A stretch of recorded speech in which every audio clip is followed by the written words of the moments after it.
កំពូលមហាកវីនិងជាអ្នកប្រាជ្ញអក្សរសាស្ត្រចិនលោកស៊ូតុងប៉ត្រូវគេធ្វើបាបទម្លាក់បុណ្យស័ក្តិនិងនិរទេសខ្លួនពេញមួយជីវិតតែហេតុអ្វីបរិសម្នាក់នេះនៅតែញញឹមនិងបង្កើនស្នាដៃដ៏អស្ចារ្យបានមកដឹងពីខ្សែជីវិតដ៏អស្ចារ្យរបស់លោកស៊ូតុងប៉ដើមកំណើតអ្នកប្រាជ្ញនិងការប្រឡងផ្អើលរាជវាំងតើបងប្អូនធ្លាប់បានស្គាល់មុខម្ហូបដ៏ល្បីល្បាញមួយឈ្មោះថាសាច់ជ្រូកតុងប៉ដែរឬទេហើយបងប្អូនមានដឹងទេថាម្ចាស់រូបមន្តម្ហូបដ៏ឆ្ងាញ់មួយនេះមិនមែនជាមេចុងភៅនោះទេតែគាត់គឺជាកំពូលមហាកវីនិងជាអ្នកប្រាជ្ញអក្សរសាស្ត្រដ៏មានឥទ្ធិពលបំផុតនៅក្នុងសម័យរាជវង្សសុងដែលមានឈ្មោះថាស៊ូតុងប៉ឬមានឈ្មោះពិតថាស៊ូស៊ីលោកស៊ូតុងប៉កើតនៅក្នុងឆ្នាំ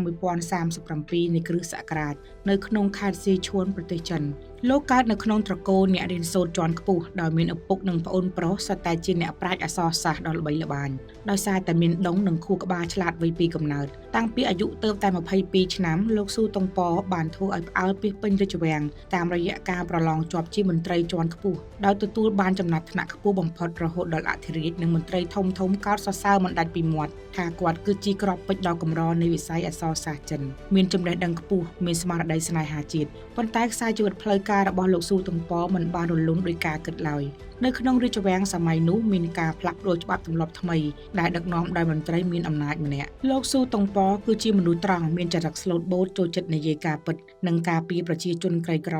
លោកបានចេញមុខរិះគន់ច្បាប់ថ្មីទាំងនោះព្រោះវាធ្វើឲ្យប្រជាជនរងទុក្ខវេទនាការហេតុនិយាយការពិតទាំងនេះបានធ្វើឲ្យលោកក្លាយជាផ្ទាំងសៀបត្រូវគេស្អប់ខ្ពើមនិងគោលដៅត្រូវគេធ្វើបាបលោកត្រូវគេមួលបង្កាច់គេឈ្មោះរហូតត្រូវចាប់ដាក់គុកងឹតចិត្តស្លាប់និងត្រូវបានអធិរាជកាត់ទោសបណ្តេញចេញពីព្រះរាជវាំងហើយនិរទេសខ្លួនឲ្យទៅរស់នៅតំបន់ដាច់ស្រយាលក្រីក្រនិងពោពេញទៅដោយជំងឺដំកាត់ជាច្រើនលើកជាច្រើនសារលោកត្រូវគេដេញឲ្យទៅនៅក្នុងតំបន់ហួងជើតំបន់ហួយជើនិងចុងក្រោយបណ្ដេញឲ្យទៅនៅកោះហៃណានដែលកាលពីជាង1000ឆ្នាំមុនគ្រាន់តែជាតំបន់សមុទ្រដែលគ្មានអាហារហូបចុកគ្រប់គ្រាន់និងពិបាករស់នៅបំផុតសម្រាប់មនុស្សទូទៅបើជួបជីវិតធ្លាក់ដុនដាពីមន្ត្រីធំមកជាអ្នកទោសនិរទេសខ្លួនដេកនៅលើដីដាំដុះចិញ្ចឹមក្រពះបែបនេះច្បាស់ជាអស់សង្ឃឹមគិតខ្លីឬកើតរោគបាក់ទឹកចិត្តសម្លាប់ខ្លួនជាមិនខានប៉ុន្តែលោកស៊ូតុងប៉គឺខុសពីគេទាំងស្រុងលោកមានផ្នែកគំនិតវិជ្ជមាននិងមានទស្សនៈរស់នៅស្រាលដូចទឹកហូរទោះទៅដល់ទីណាលោកបង្កើតក្តីសុខនៅទីនោះលោកដើរជួយប្រជាជនក្រីក្រធ្វើស្រែចម្ការសរសេរកំណាព្យបង្កើតមុខម្ហូបថ្មីៗ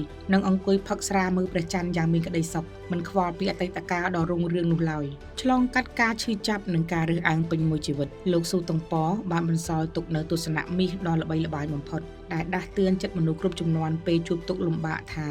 រឿងរ៉ាវក្នុងឆាកជីវិតប្រៀបបីដូចជាពពកដែលហោះកាត់ភ្នែកទុក្ខលំបាកគង់តែរលាយបាត់ទៅវិញទេអ្វីដែលសំខាន់គឺត្រូវរក្សាចិត្តឲ្យស្ងប់និងញញឹមទទួលយកគ្រប់ស្ថានភាពលោកបានប្រើប្រាស់ប៊ិចនិងទឹកខ្មៅបំផ្លាញការឈឺចាប់មកជាមហាស្នាដៃកំណាព្យនិងអត្ថបទអក្សរសាស្ត្រជាង